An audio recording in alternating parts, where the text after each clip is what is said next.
इस प्रॉब्लम में देखो एक रॉड है जो कि इस हॉरिजॉन्टल लाइन पे दिख रहा है, और ये इसका एक एंड, ये भी एक रॉड है, इसका एक एंड जो है यहाँ से कनेक्टेड है हिंज से।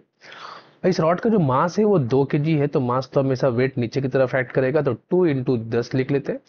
और इस पूरे रॉड का जो लेंथ है ना वो 4 मीटर दिया गया है। तो पूछा जा रहा है कि फाइंड द हिंज फोर्सेस, तो इस हिंज पे कितना फोर्स लगता है, और इसका दो कंपोनेंट एक्चुअल में निकालना पड़ता है, एक हॉरिजॉन्टल कंपोनेंट और एक वर्टिकल कंपोनेंट। तो इसके लिए हम लोग सबसे पहले क्या करते हैं कि इसका फोर्स का दो कंपोनेंट कर लेते हैं। मान लो ये कंपोनेंट है हॉरिजॉन्टल कंपोनेंट और ये एक वर्टिकल कंपोनेंट, दो हम लोग फोर्स निकालते हैं, एक हॉरिजॉन्टल फोर्स और एक वर्टिकल फोर्स। अब यहाँ पर ये एक स्ट्रिंग है, तो स्ट्रिंग में ऑब्वियसली टेंशन इस डायरेक्शन में लगेगा, तो एक कंपोनेंट स्ट्रिंग का T sin 37 वर्टिकल हो जाएगा, और एक होगा हॉरिजॉन्टल में T cos 37, या ये हॉरिजॉन्टल में हो गया। ठीक है। अब यहाँ पर देखो ये चूंकि इक्विलिब्रियम में है, इसका मतलब हॉरिजॉन्टल फोर्स और वर्टिकल फोर्स आपस में बराबर होगा, तो सब सिग्मा एफ एक्स का वैल्यू जो होगा वो 0 लिख लेते हैं। तो सिग्मा एफ एक्स में कौन कौन आएगा, एक hinge force is equal to T cos 37 degree. ठीक है। और यहाँ पर हम लोगों को यहाँ पे टी का तो कुछ वैल्यू मेरे ख्याल से नहीं दिया गया, ऐसे ही छोड़ देते हैं, cos 37 का वैल्यू पुट कर लेते हैं। T cos 37 दिया गया है 4/5, तो इंटू 4/5, तो इसके हम लोग लिख सकते हैं 0.8 T। ये हॉरिजेंटल फोर्स बन गया। Vertical force V plus T sin 37 degree, ये दोनों मिलके वैल्यू दे रहा है 20 न्यूटन, तो बैलेंस कर रहा है जिससे। तो V plus T sin 37 degree का वैल्यू दिया गया 3/5, 3/5 = 20, तो हम लोग बोल सकते हैं V plus 0.6T is equal to 20।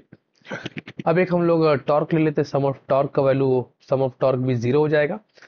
तो यहाँ पर ये जो 20 न्यूटन का वेट है, फोर्स है, ये क्लॉकवाइज घुमाने की कोशिश करेगा, T sin 37 एंटी क्लॉकवाइज, और तो कोई इसे रोटेट कर नहीं करेगा, तो एंटी क्लॉकवाइज को पहले लिख लेते हैं, T sin 37 degree into distance 4 metre equal to 20, ये वाला, इंटू डिस्टेंस 2 मीटर।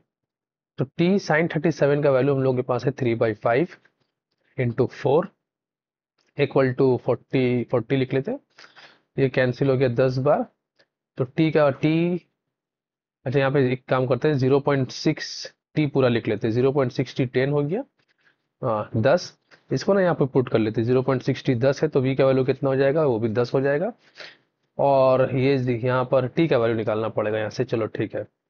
तो यहाँ पर अगर यहाँ से T निकालते हैं हम लोग, तो कितना आएगा, T इक्वल्स टू 50/3।